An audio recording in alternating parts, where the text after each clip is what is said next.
Hello student, welcome back to the channel Exam Defender. आप सभी का स्वागत है एग्जाम डिफेंडर यूट्यूब चैनल पे। तो आज का जो हमारा क्लास है यूपी पेट 2023, ठीक है। यूपी पेट 2023 को हम लोग करने वाले हैं आज के इस क्लास में, डाटा इंटरप्रिटेशन। तो चलिए स्टार्ट करते हैं अपना सेशन। आज का जो हमारा क्लास है यूपी पेट 2023, ठीक है, डाटा इंटरप्रिटेशन का क्लास है। ये मैथ्स, इस चैनल पर हम लोग मैथ्स कवर करते हैं यूपी पेट के लिए। तो जिन लोगों ने कल का वीडियो नहीं देखा उसका लिंक मैं अभी आप यहाँ पे प्लेलिस्ट का लिंक है, सॉरी उस वीडियो का लिंक मैं यहाँ पे प्रोवाइड करवा दूंगा, उससे वहाँ पर देख लें। कल का जो वीडियो था काफ़ी बेहतरीन वीडियो था, अच्छे लेवल का कंटेंट था वो। कल हमने किया था एक मिसिंग डीआई और एक टेबलो डीआई, ठीक है, जो काफ़ी अच्छी थी। तो चलिए स्टार्ट करते हैं। उससे पहले जिन लोगों ने अभी तक इस चैनल को सब्सक्राइब नहीं किया है वो प्लीज़ चैनल को सब्सक्राइब कर लें, और जहाँ तक इस वीडियो को शेयर कर सकते हैं, जिस भी आपके दोस्त जो भी लोग तैयारी कर रहे हैं उन तक इस वीडियो को शेयर कीजिएगा, जिससे उन लोगों को भी थोड़ा फ़ायदा मिल सके। तो आज का जो हमारा पहला डीआई है स्टार्ट करते हैं।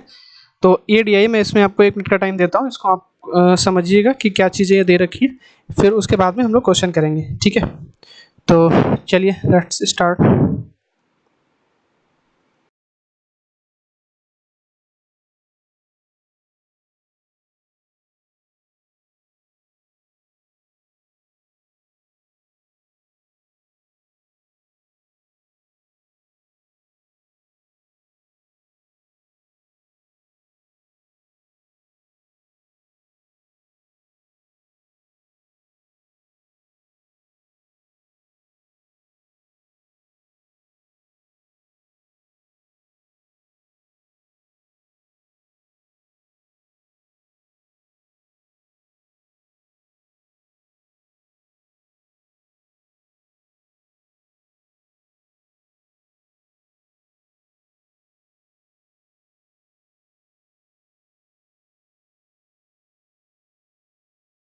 तो आई होप आप लोगों ने ये चीज़ें रीड कर ली होंगी।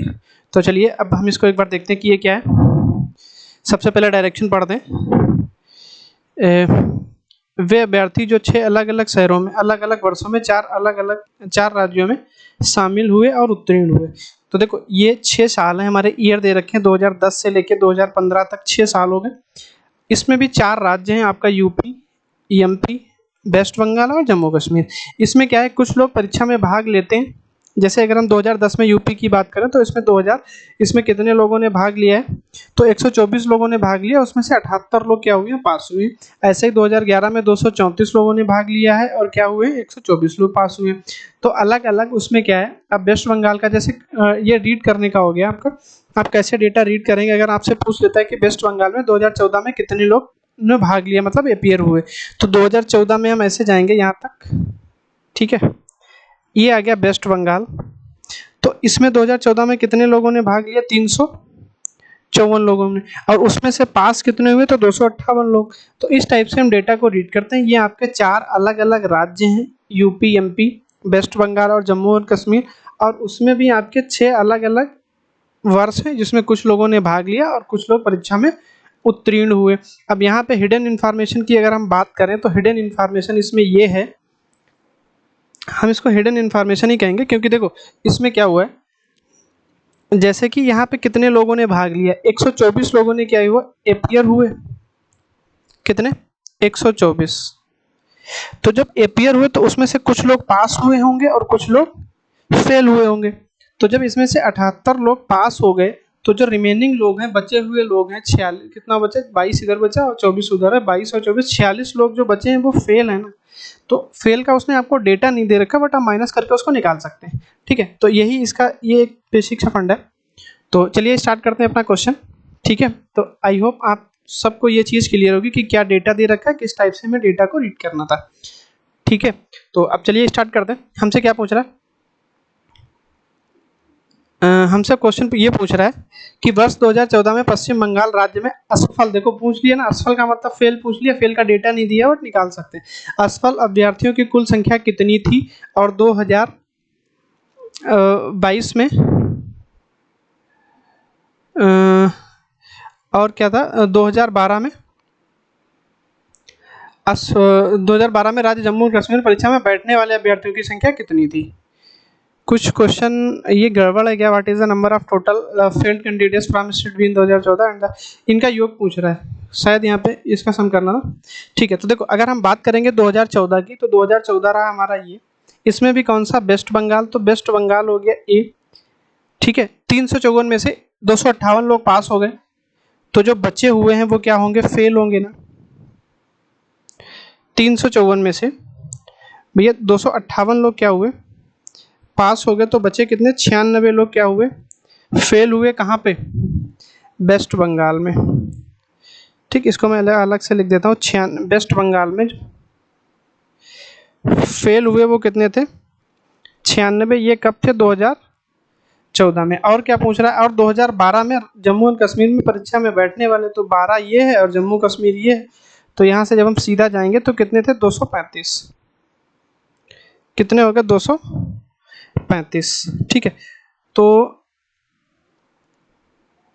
असफल अभ्यर्थियों की कुल संख्या कितनी है, और 2012 में जम्मू कश्मीर वाले कुल विद्यार्थियों की संख्या कितनी है। तो अगर हम इनको ऐड करेंगे तो ये हो जाएगा 6 5 11, 9 3 12 और 1 13। तो हमारे टोटल कितने हो गए, 331। तो इसमें से ऑप्शन हमारा क्या हो जाएगा, नन ऑफ दीज। मूव करते हैं अपने अगले क्वेश्चन पे। In which year the difference between numbers of candidates who appeared and passed the examination increased second lowest। देखो इस टाइप का क्वेश्चन आएगा तो हमको सारे निकालने ही पड़ेंगे। हमसे बात कर रहा है किसकी, एमपी की। लेकिन अब देखो यहाँ पे 6 साल दे रखे हैं, ऑप्शन में हमारे पास सिर्फ 4 साल है, तो इसमें हम 4 ही सालों का जो जो ऑप्शन में दे रखा है हम उनका ही निकालेंगे ना। इनमें से पूछ रहा है कि निम्न में से कौन से, किस वर्ष राज्य एमपी में परीक्षा में बैठने वाले और उत्तीर्ण होने वाले उम्मीदवारों की संख्या के बीच अंतर सबसे दूसरा कम था। तो देखो हम यहाँ पे लिख लेंगे कौन सा ईयर है, 2010, 2011, 2012 और 2013। इनमें से ही हमको बताना था। ठीक, तो यहाँ पे एक तो अपियर हुए मतलब टोटल, उसमें से कितने पास हुए और कितने फेल हुए। बैठने और फेल का नहीं है, बैठने और उम्मीदवारों के बीच में डिफरेंस पूछ रहा है, अंतर इसमें सेकेंड लोएस्ट था। ठीक है, तो अब हम इसमें देख लेते हैं, जहाँ पे अंतर सेकेंड लोएस्ट होगा वही हमारा आंसर हो जाएगा। तो सबसे पहले तो हमारे पास इसमें लोग कितने थे। ठीक है, इसमें कितने लोग इन्वॉल्व थे। हाँ, तो 2010 की बात करेंगे, कौन से, एमपी में हमें सिर्फ ये वाला स्टेट देखना है, ये चीज़ें 2010, 2011, 2012, 2013। ठीक, यही 4 स्टेट देखने थे।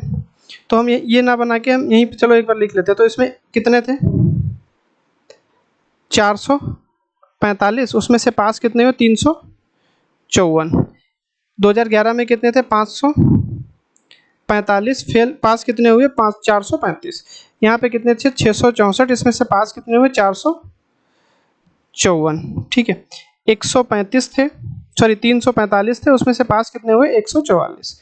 अब इनके बीच में दूसरा सबसे कम, सेकंड लोएस्ट पूछ रहा है, दूसरा सबसे कम। तो सबसे कम तो हमें देख रहा है, सबसे कम दिख रहा है कहाँ पे होगा, सबसे कम तो हमें यहाँ पर ही मिलेगा, क्योंकि यहाँ पे देखो 100 के आसपास है। ठीक है, 100 से भी कम है। उसके बाद में अगर हम यहाँ पे देखेंगे, देखो अगर ये 45 होता तो अंतर कितना था, 100, लेकिन ये उससे कितना कम है, 35 है, तो इसमें अंतर कितना हो गया, 110। इसमें अगर हम अंतर देखेंगे तो इसमें भी हो गया आपका 210। ठीक, इसमें देखेंगे तो यही भी तुम्हारा 200 के आसपास कुछ आएगा। तो हमारा सेकेंड लोएस्ट कौन सा है, 2011 में। तो हमारा आंसर कौन सा हो जाएगा, देखो यहाँ पे, इसलिए अगर इसको हम घटा भी देते तो यहाँ पे आएगा 91। तो सबसे कम ये, उससे से दूसरा सबसे कम कौन सा, ये वाला 2010, 110। तो हमारा आंसर क्या हो गया, 110। ठीक है, अगला हमारा रेशियो का क्वेश्चन है। अगला क्वेश्चन क्या कह रहे हैं, वर्ष 2010 में राज्य WV मतलब वेस्ट बंगाल की बात कर रहा है, कहाँ पे, 2012 में, उसको हाईलाइट कर दिया। ठीक, उम्मीदवारों की संख्या, परीक्षा देने वाले उम्मीदवारों की संख्या, तो ये चीज़ तुरंत नोट करो। वेस्ट बंगाल में परीक्षा देने वाले 2012 में कितने थे, 693। इनका हमें रेशियो बताना है वर्ष 2015 में जम्मू एंड कश्मीर में परीक्षा में उत्तीर्ण होने वाले। तो 2015 ये रहा, जम्मू एंड कश्मीर ये रहा, इसमें से पास कितने हुए, 200।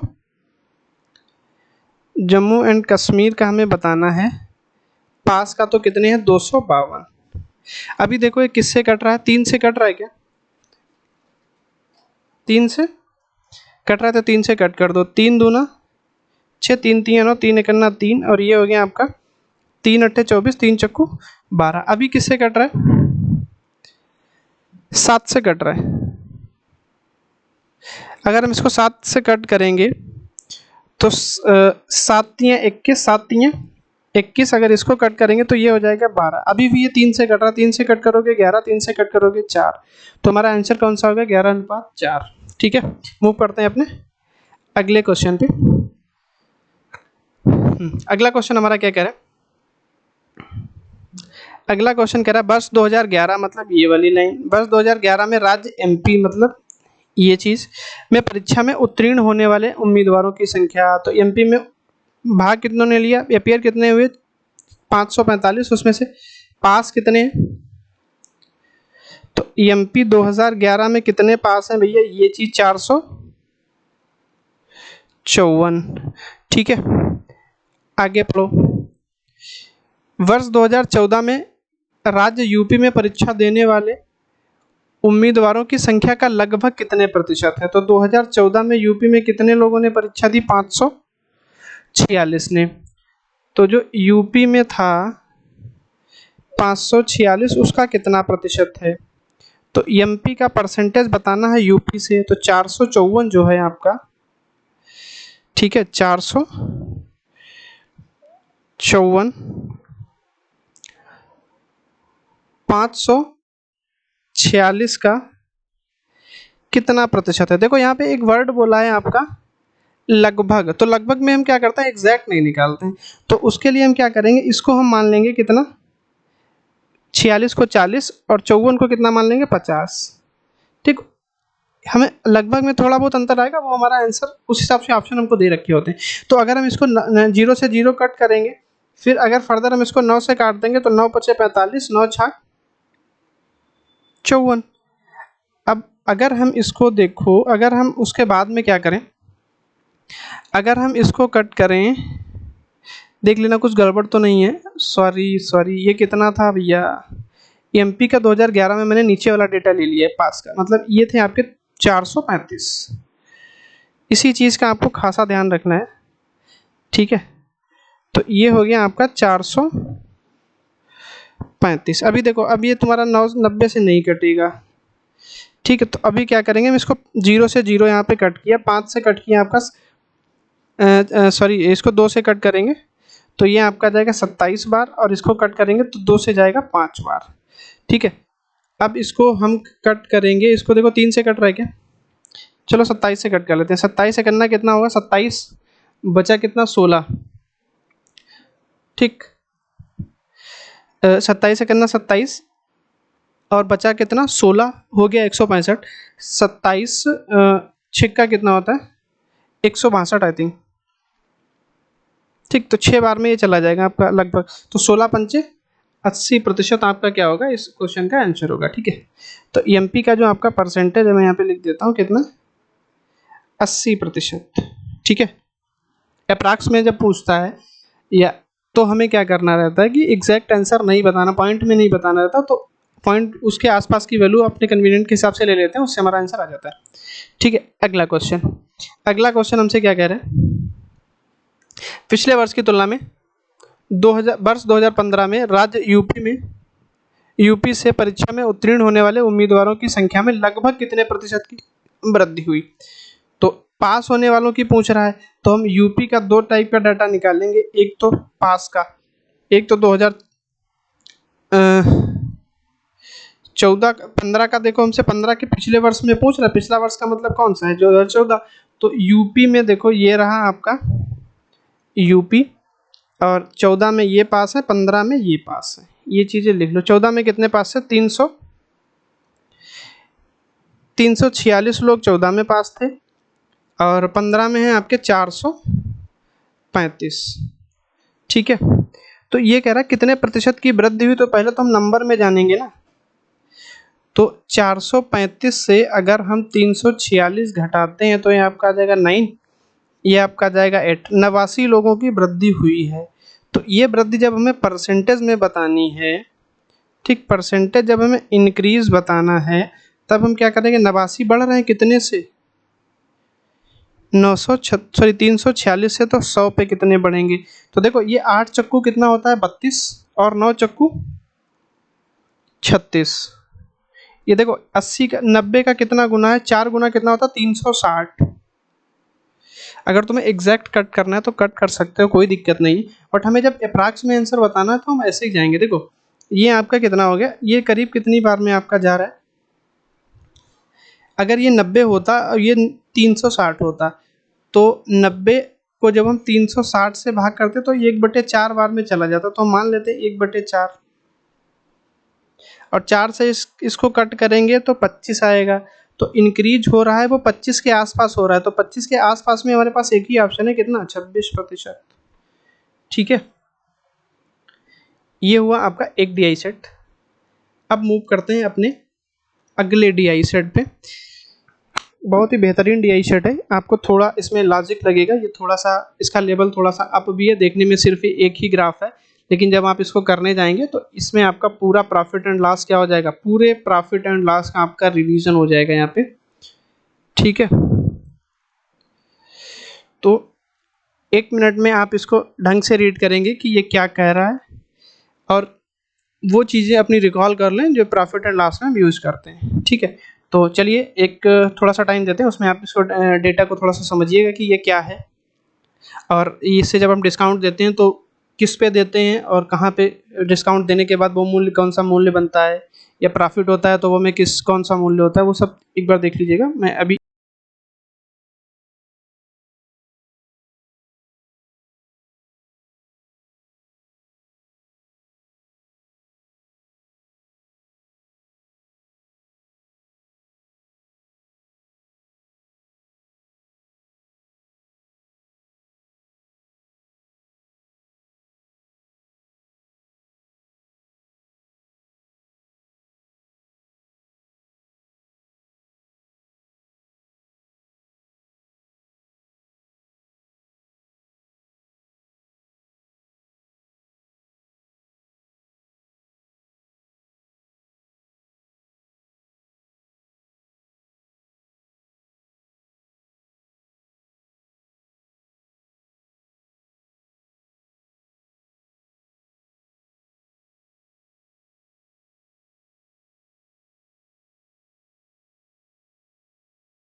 चलिए स्टार्ट करते हैं। तो आई होप आप लोगों ने समझ लिया होगा कि ये क्या है। अगर हम डेटा की बात करें तो डेटा क्या कह रहा है, the graph below shows the percentage profit and by the shopkeeper and different articles. नीचे दिया गया जो ग्राफ है वो विभिन्न वस्तुओं द्वारा अर्जित लाभ प्रतिशत को दर्शाता है। ठीक है, जैसे अगर हम यहाँ पे देखें तो हमें 6 वस्तुएं दिख रही, A B C D E F. तो कितने हमारे पास वस्तुएं हैं, यहाँ पे हमारे पास 6 वस्तुएं हैं। ठीक है, और इसमें जो ये दिख रहा है ये प्रॉफिट दिखा रहा है। जैसे ए जो है, ए की जो वस्तु होगी तो उसका कुछ क्रय मूल्य होगा। ठीक है, तो जब क्रय मूल्य होगा, जब उसको प्रॉफिट पे बेचेगा तब इसमें जब प्रॉफिट ऐड हो जाएगा तो वो विक्रय मूल्य बन जाएगा।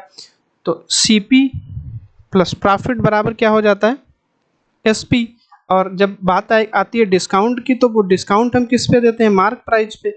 तो जब मार्क प्राइस से हम ठीक है, जब मार्क प्राइस से हम डिस्काउंट परसेंट घटा देते हैं तो हमारा क्या बन जाता है, विक्रय मूल्य। देखो प्रॉफिट, जब क्रय मूल्य में हम प्रॉफिट जोड़ते हैं तब भी हमारा विक्रय मूल्य बनता है, जब हम मार्क प्राइस या अंकित मूल्य से डिस्काउंट घटाते हैं तब भी हमारा क्या बनता है, विक्रय मूल्य।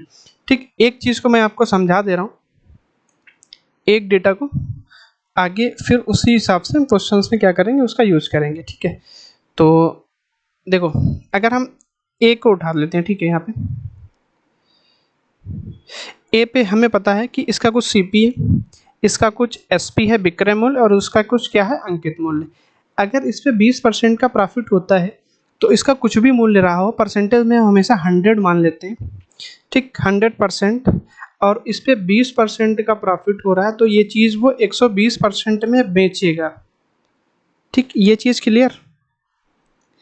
इसी वस्तु को अगर उसने 10% डिस्काउंट पे बेच दिया होता तो डिस्काउंट, जब ये देखो ये अलग केस है, विक्रय मूल्य का अलग हो गया। अगर ये होता कि अंकित मूल्य को हम कितना मानते हैं, 100, और यहाँ से अगर 10% का डिस्काउंट है तो 10 इसमें से माइनस करेंगे तो बनेगा कितना, 90%। ये भी हमारा क्या है, विक्रय मूल्य। ये चीज़ें हम आगे क्वेश्चन में यूज करने वाले हैं, तो इस चीज़ को हम आपको थोड़ा सा आपको हिंट दे दे रहे हैं। बाकी सबने प्रॉफिट एंड लॉस पढ़ा है, हम ऐसी उम्मीद करते हैं, तो आप बेहतर तरीके से उस चीज़ को समझ पाएंगे।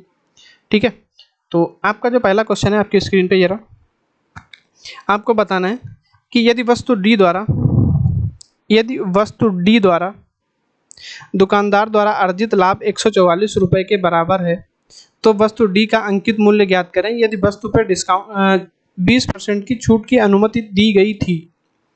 ठीक है, यहाँ पे देखो प्रॉफिट की बात तो यहाँ पे हो रही है और डिस्काउंट की बात यहाँ पे हो रही है। ठीक है, ओके। तो देखो इस टाइप का क्वेश्चन को हम कैसे करेंगे, इस चीज़ में हमें तीनों चीज़ें पता होनी चाहिए। कौन कौन सी तीनों चीज़ें, क्रय मूल्य, विक्रय मूल्य और क्या है, अंकित मूल्य। तो हमने अभी आपको बताया जब प्रॉफिट में हम क्या करते हैं, क्रय मूल्य में प्रॉफिट जोड़ देते हैं तो वो बन जाता है विक्रय मूल्य। मैं साइड में यहाँ पे करके दिखाऊंगा। अगर सीपी और एसपी का हम रेशियो देखें, कौन सी वस्तु है, डी, तो डी का मतलब 18% का प्रॉफिट हो रहा है। अगर 100 की चीज़ है तो उसको हम कितने में बेचेंगे, 118 में। ठीक, इसको अगर हम कट करना चाहें तो ये हो जाएगा 50 और ये हो जाएगा 59 और ज़्यादा इसके बाद नहीं कटेगा। तो इन दोनों का जो रेशियो है सीपी और एसपी का, वो 50 रेशियो कितना है, 59। ठीक है, ये चीज़ क्लियर। हमें यहाँ से क्या मिला, सीपी और एसपी का रेशियो। ठीक है, अब हमें क्या कह रहा है कि उस पर डिस्काउंट भी कितना मिल रहा था, 20%। तो डिस्काउंट हम किस पे देते हैं, अंकित मूल्य पे। तो अंकित मूल्य अगर उसका हम 100% मान लें तो 20 का डिस्काउंट दे दिया, बेचा कितने में, 80% में। तो यहाँ से देखें तो अंकित मूल्य और विक्रय मूल्य कितना है, 5:4। ठीक है, तो इस जैसे एसपी के नीचे एसपी लिख देंगे अगली लाइन में, अनुपात एमपी के नीचे एमपी लिख देंगे। ठीक है,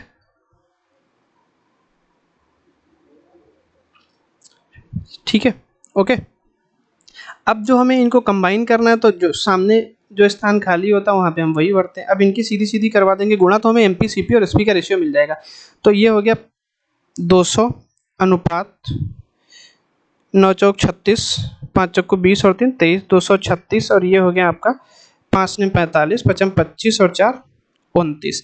ये हमारा किसका रेशियो आ गया, हमारे पूरे तीनों का रेशियो आ गया। तो देखो हमें इस पे लाभ कितना हो रहा है इस क्वेश्चन के हिसाब से, 144। रेशियो में हमें कितना लाभ हो रहा है भैया, 36 का। ठीक है, तो 36 का जब लाभ हो रहा है तो 36 रेशियो की वैल्यू जो है वो कितनी हो जाएगी, 144। और 36 का ये कितना गुना होता है, 4 गुना। तो एक रेशियो की वैल्यू कितनी हो गई, 4। ठीक है, तो हमसे पूछ रहा है डी का, क्या पूछ रहा है, अंकित मूल्य।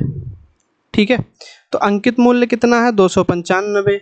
तो ये भी कितना गुना हो जाएगा, 4 गुना। तो इसकी गुणा करवा दो, 5 चक्कू 20 हासिल 2, 9 चौक 36 और 2 38 हासिल कितने, 3, 9 दूनी 18, सॉरी 4 दूनी 8 और 3 11। तो उस वस्तु का अंकित मूल्य कितना था, 1180 रुपये। ठीक है, क्लियर।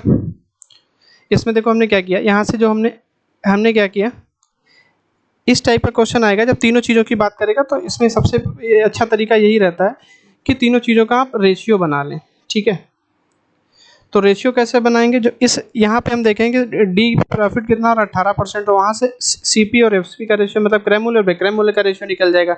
यहाँ पे दे रखा है कि 20% की छूट है तो एमपी और एसपी का रेशियो निकल जाएगा। इन जैसे हमारे पास जब ए बी और बी सी जैसे हम कंबाइन करते हैं उसी हिसाब से सीपी और एसपी को कंबाइन कर लेंगे।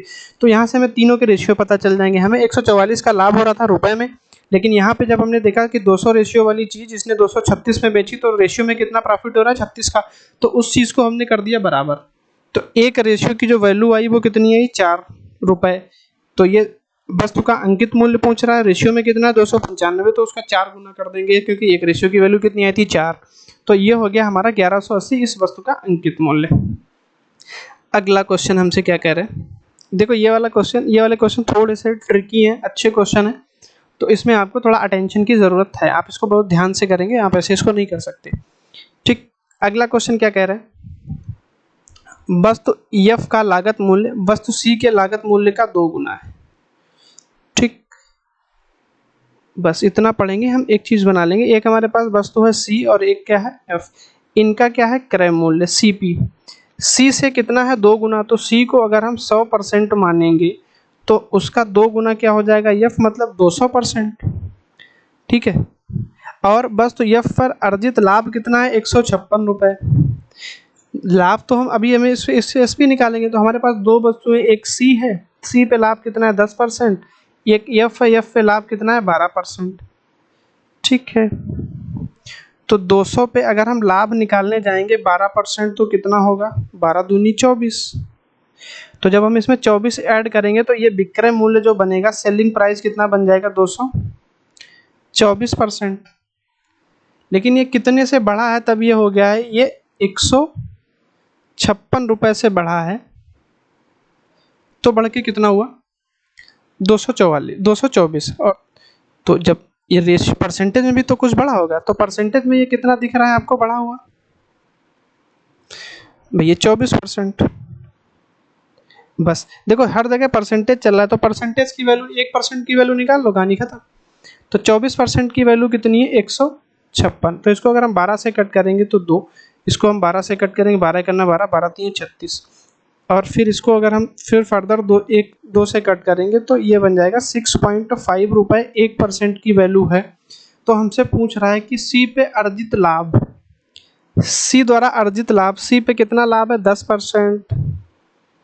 ठीक, तो 100 का 10% 10 ही होगा, मतलब उसका विक्रय मूल्य कितना है 110%। लाभ कितना है ये 10%। तो जब हम 10% निकालने जाएंगे तो 6.5 इंटू 10, तो ये जो लाभ हो जाएगा आपका 10% जो यहाँ पे दे रखा है, कितना हो जाएगा 65 रुपये। यही इस क्वेश्चन का राइट आंसर है। ठीक है, आप अप्रोच पे ध्यान दें, आप कितना शार्ट हो रहा है क्या हो रहा है उस पर आप ये चीज़ आप खुद पकड़ें। जो नहीं समझ आ रहा है उसको कमेंट करें। ठीक है, कोशिश करते हैं हम इसलिए ये इस टाइप से कर रहे हैं कि आप भी जल्दी इस पैटर्न को पकड़ें। अगर आप उसको बेसिक में एक्स मान के कर रहे हैं तो उस चीज़ को ना करें अभी, क्योंकि उसमें आपका टाइम कंज्यूमिंग होता है वो, और उसमें आपका माइंड भी उसमें थोड़ा सा डाइवर्ट हो सकता है। तो चलिए अगला क्वेश्चन। अगला क्वेश्चन हमसे क्या कह रहा है, यदि वस्तु ए का अंकित मूल्य 460 रुपये है, जबकि वस्तु ए पर अनुमत छूट 10% है, तो वस्तु ए का क्रय मूल्य ज्ञात कीजिए। देखो यहाँ पे छूट की बात कर रहा है और यहाँ पे ए में क्या है प्रॉफिट की बात कर रहा है, कितनी 20% की। तो हमारे पास एक फार्मूला होता है, जब हमें रेशियो निकालना रहता है डायरेक्ट एमपी और सीपी का, एमपी बटे सीपी बराबर 100 प्लस प्रॉफिट प्रतिशत बटे 100 माइनस डिस्काउंट प्रतिशत। ठीक, बहुत ही इस टाइप से हमारे बड़े बड़े क्वेश्चन एकदम एक लाइन में हो जाते हैं, जैसे कि ये वाला क्वेश्चन। ठीक, तो जो चीज़ हमको दे रखी है क्या 640 हमें मार्क प्राइस दे रखा है ना, अंकित मूल्य, क्रय मूल्य हमको निकालना है। इसको अगर हम करने जाएंगे तो 100 प्लस इस पर प्रॉफिट कितना है 20% का, सॉरी 20% का, और अगर इसको हम डिस्काउंट देखेंगे तो इसको डिस्काउंट कितना मिल रहा है 10% का, तो 100 माइनस डिस्काउंट का मतलब 10। ठीक है, तो ये जो चीज़ है आपकी कितनी बन गई, ये हो गया आपका 640 बटे सीपी। अगर हम इसको देखेंगे तो ये हो गया 120 बटे 90। अगर इसको हम कट करेंगे 30 से तो 3 बार में जाएगा, 30 से कट करेंगे 4 में, 4 से इसको कट करेंगे 160 टाइम्स आएगा। तो क्रॉस मल्टीप्लाई होकर इधर बचा 1, सीपी की एक में होगी सीपी बराबर 160 गुणे 3। कहने का मतलब जो आपका क्रय मूल्य है वो कितना हो गया 480 रुपये, मतलब ऑप्शन बी। ठीक है, मूव करते हैं अपने अगले क्वेश्चन पे। ये क्वेश्चन हम आपको होमवर्क देना चाहेंगे, क्योंकि एक क्वेश्चन आप क्या करेंगे होमवर्क में करेंगे। ठीक है, ये आप खुद से करके कमेंट में इसका आंसर करेंगे। ठीक है, तो आई होप आपको आज का वीडियो पसंद आया होगा। इसके बाद में देखते हैं और भी क्वेश्चन है क्या। नहीं, आज के ये इतने ही क्वेश्चन थे, 2 ही DH हम लोग करने वाले।